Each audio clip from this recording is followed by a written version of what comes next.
Sacré paradoxe. Paradoxe sacré.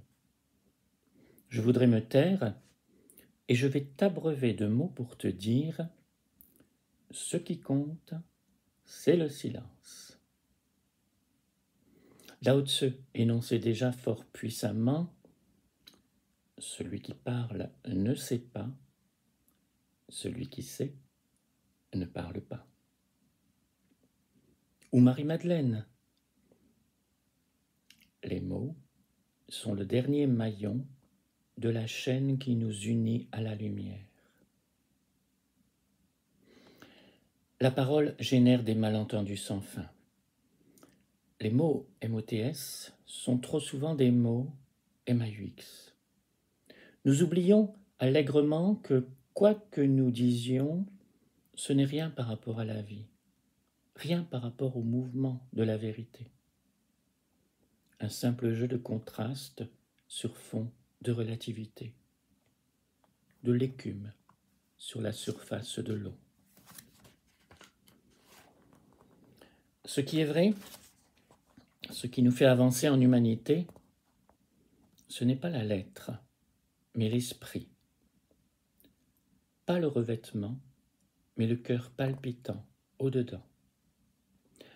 Ah Seigneur, ne rien dire, seulement trouver, toucher et traduire ton amour de l'intérieur. Ah ami, seulement te regarder et te reconnaître comme un frère de toute éternité.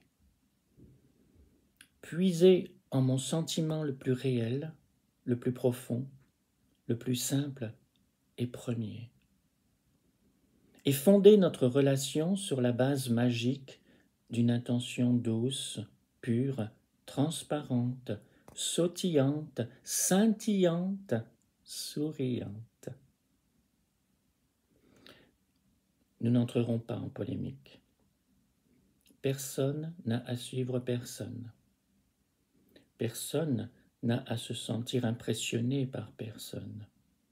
Nous jouons, nous créons. Nous nous rappelons ce que nous savons en le disant sous de nouvelles couleurs.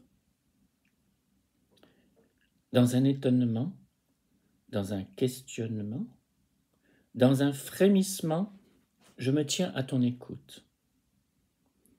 Pas trop à celle des mots du fait de leur confinement, mais bien plutôt en poursuivant notre échange secret, sacré, magique, derrière le voile. Et bientôt, je l'espère, je le pressens, devant.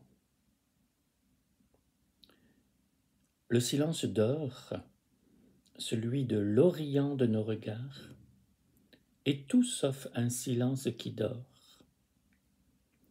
C'est bien au contraire le plus actif et créateur des silences.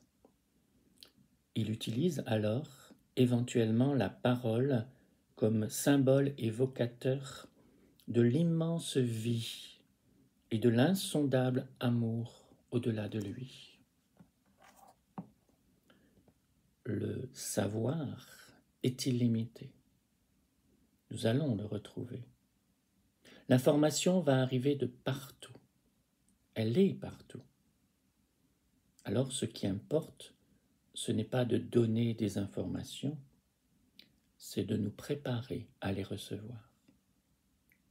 Et pour cela, il faut redevenir très simple, très sensible, très émerveillé, tout à fait enfant, tout à fait conscient et tout à fait présent dans l'être, tout à fait bien entendant.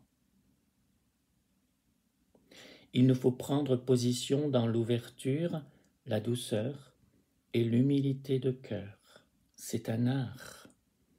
Nous redevenons artistes de la grâce, autant que guerriers de la lumière, autant que frères, autant que fils, funambules de l'infini, jongleurs de l'éternité et du temps, poètes des mots de Dieu et de ses silences.